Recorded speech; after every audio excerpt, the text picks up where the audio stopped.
Coming up on this episode with Kathleen McGivern. Hi there, I'm Kathleen McGivern, and although being an artist is rewarding, it's not without its challenges. So in this episode, I'm going to be diving in on the dark side of being an artist. Let's get our spot.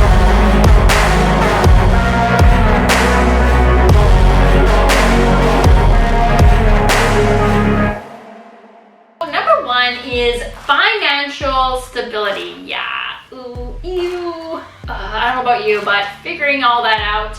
And then also coping with it, like the whole balance between art and also like the financial side of like sustaining yourself and having to work in order to it's hard because you get passionate about a career or you have to have a job which takes away time from being an artist and just like having those days where you're going solid in the studio, right? Basically it's taking away from it, right?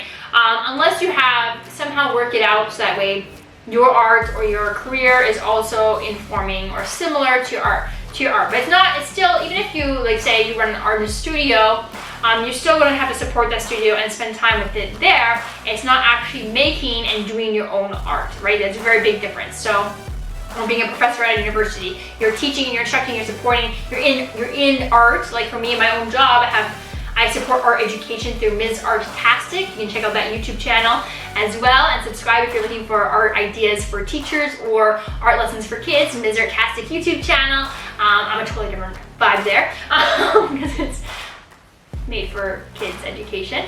But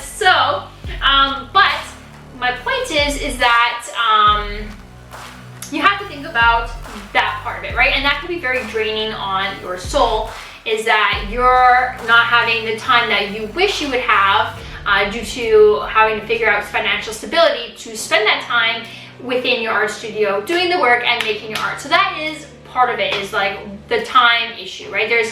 You can figure out how to just be awake longer. Like you can get up earlier and stay awake a lot longer to get in the time. You can do it on all your weekends, and that also leads into the next part, which is mental health. So often artists also kind of face some mental health issues around it because of there's a lot of pressures being an artist. There's pressures of perfection, pressures of getting art done, maybe for a body of work for an upcoming show. There's a lot of self-doubt or self-criticism that happens, that there's a fear of rejection, or there is lots of rejection that affects your creative process and energy for making your art. There can also be a lot of anxiety when it comes to actually going and showing your art, not even just on social media to the world on the internet, but like in person showing your art in galleries. We're having gallery curators come to your studio to preview art that they want to pick and choose for an art show. All those things can really have you burn out and really trying to keep up with it all can really affect your mental health. And I think that is one thing to consider when being an artist. So thinking about different strategies to combat that, to keep yourself energized, to keep yourself up with it, and just thinking about like, is it mindful practice? Is it meditation? Are you going to accept it and then let go of those feelings? Like acknowledge the feeling and then let go of it. Whatever practice it is, that maybe it's journaling every day to like get it out, acknowledge the feelings and that rejection and then let go. Whatever it is that you need to do, thinking about those strategies that you're going to use, because you're going to face those things. After a while, you're like, get used to it. It is what it is. But it's very wearing. And then there's, once you get into a whole other level, which I'm not even in, there's art critics that publish writings about your work. I have a mixed feeling. I went on X and I like challenged an art critic. I'm not gonna say names. Anyways, I challenged them. I was just saying my thoughts out loud, and then people in the comments were nasty. And the critic, honestly, accepted the challenge and we provided a thoughtful answer. But the other people I guess, who are his fans, like went full blown, hundreds and hundreds and hundreds of comments. I'm just like putting out a question. I don't even know if I have this opinion. I was just a wonder. I said, I have a wonder, and a wonder to me is like, I'm just thinking out loud. Like, you know, like for me, like we're putting it, speaking to like the whole mental health of it, right? There's a lot of artists that struggle with mental health, and not only to do with this, and you're working, you know, like it's a reflection of oneself doing your art. And so it takes a lot to make art, to put your art out there. And it's a reflection of your own condition, and then you got art critics that are like, blah, blah, blah, blah, blah, blah, blah. Like, all right, cool. It just seems like, can't we just appreciate that this person did the task and also created it? Like, is it your job? Why does this job exist? Why do a lot of jobs exist, I guess, but specifically, I don't know. I have mixed feelings. It's a wonder. I'm not saying that I don't think that art critics are bad or anything at all. I don't even know what my opinion is because I'm not even at that point, to be honest. But it was just a wonder. Anyways, I just think that it's a very hard thing on mental health in general. But anyways, it's just one of the darker sides of being an artist, and you will see this in art history that a lot of artists have struggled with mental health issues, a lot, and significant ones, and in general, just like the pressures, like I said, of perfection, of self-doubt, self-criticism that you're putting on your own self, also wear you down and burn you down. So just thinking about different ways to, and this is for all artist forms, like even not just visual artists, but like I'm sure that this is what people face in like actors or whatever, or musicians all probably face the same thing. So thinking of just creating strategies for how much you're going to listen to or not, and then also maybe like thinking of it as a way, as a tool to inspire you to improve versus get you down into a darker side. All right, so my question for you, and I want to hear your answers in the comment section below in the video. What dark side have you faced as an artist? Don't be super specific, but just like a general comment, like, oh, I struggle with self-doubt, or I struggle with self-criticism. I guess it has to be super specific, but or if you wanted to share, that's your choice. I'm not stopping you, but just let us know so we can create a community, so we can understand that we're not alone in these feelings, that we all share these feelings together. All right, number 3 is criticism and rejection. So again, our art is a reflection of ourselves, and so facing criticism and rejection can be really wearing on our souls.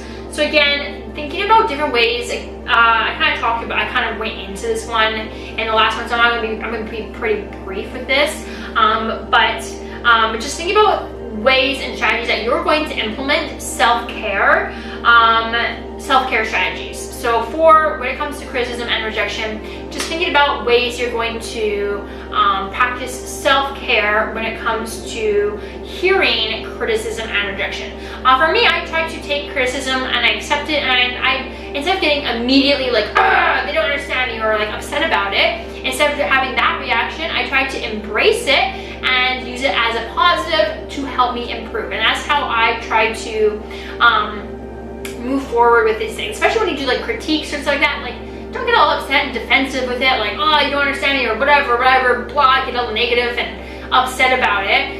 Instead of being upset, take it and actually listen to the advice and the criticism or the critique and the comments that were provided to you, because it took a lot for that person probably to even say it to you, to provide that, and then use it as a tool to help you improve and get better, right? Use it as a positive instead of being stuck on the negative thinking. And then also, again, practicing those self-care strategies. All right, and number 4 is a huge big one that I face with myself, is isolation and alienation. So just due to the nature of spending a lot of time by yourself in your studio in order to create, right, any of your free time outside of your job, or family commitments or whatever that you're spending in your studio, you are isolated, right, because you're doing it by yourself. It's an alone task for the most part, so you're facing a lot of isolation. For me, I also have my job or business also in my studio space. So I work for myself, and also I make art. I make art for both, and they're both in the art world. But and although I have a huge digital community, I see most of the days absolutely no one for a very long time. So except for my husband, and my cats. So I spend a lot of time, I feel like, in being alone, isolated, alienated from the outside world, and I think that's a huge challenge and a dark side, but a real one of being an artist. So I think that is something that you have to be aware of. It's just it's a solitary nature and process of being an artist that you have to face, but it's a real one. So sometimes, like, I'll be in here late and, I'll spend time with my husband, and then afterwards I'll come out here, or I'll wake up at 4 in the morning to come out here to work, so that way I can spend time later with him on our weekends. And so again, it can be very alienating, okay? Because instead of going and having a social life, I'm using my free time to make art, right? So I'm trading. Instead of going and having a job where I see people, I trade that to be at home, to spend more time, so I can also try to work in and have a more flexible schedule to also make art and do this stuff. But that trade-off is seeing people and having a life outside my studio walls. I spend an incredible amount of time down in here, and so I think that's a huge trade-off. And kind of probably a negative, right? I'm not getting inspired by other people. So I think that just, that's another part of my art and adventure challenge, was to challenge to myself for my series I'm working on right now, is for me having an opportunity as part of my research to get out into the world. Although I go to remote places. At least I'm getting out these walls, right? But that's a really big dark side to face. And let me tell you, the first years, because it's really been like 3 years that I've been working for myself. These 3 years, the first year was very, very challenging, because the days and the way the year moves through holidays. I'm like, oh, I guess it's Halloween. Oh, I guess it's Christmas. Okay. Oh, it's winter now. Okay. Oh, look at that, summer. Oh, it feels like that sometimes. Like, I don't have the markers of time or the passage of time. It's just like, it feels like it goes faster. It feels like I'm like stuck in my computer doing these videos. I have multiple YouTube channels and websites. I have multiple, my whole other business is all online. So I spend a significant amount of time online and not in the physical world. So that's kind of hard.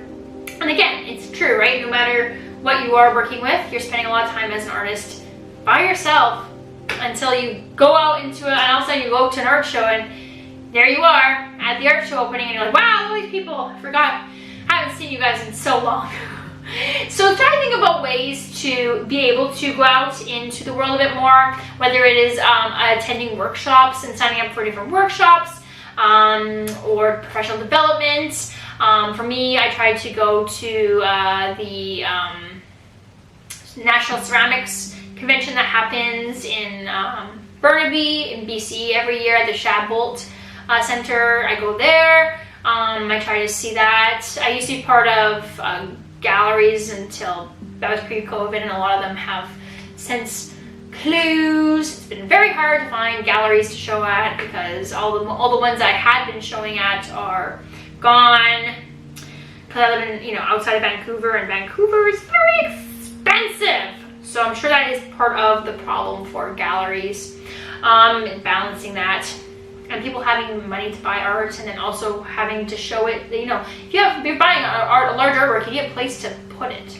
These are just kind of things to think about as you progress through being an artist, and these are just some of the dark sides that can happen. Not that it's not positive, there's a huge amount of positive things, right? The understanding of yourself and the awareness of yourself and the freedom to express, these are all positives. And these are just some things to think about as the dark sides of being an artist. Well, my friend, that's it for this episode. Make sure you check out the next video that I want you to watch is what does it mean to be an artist. Make sure you click the card above or link in the description of this video. And remember, I do subscribe for a cupcake, so my next milestone is 1,000 subscriptions. Once I get to 1,000 subscribers, I'm going to create a painting for you, a cupcake, a painting, a man-eating cupcake painting in acrylic. At 10,000 subscribers, I will do a cupcake from out of this world in oil, and like a legit painting, not just like some like crazy cartoon. Like I'm gonna make an actual legit painting. And also at 100,000 subscribers, I will do a ceramic sculpture of a painting. I mean, of a cupcake. Of a painting of a cupcake one. And I don't know the theme yet, but you're gonna help me get there, so make sure you subscribe to the channel and get others to subscribe as well. Like, and also don't forget to comment and answer my question in the comments below the video. What dark side have you faced as an artist? And I'll see you in the next episode.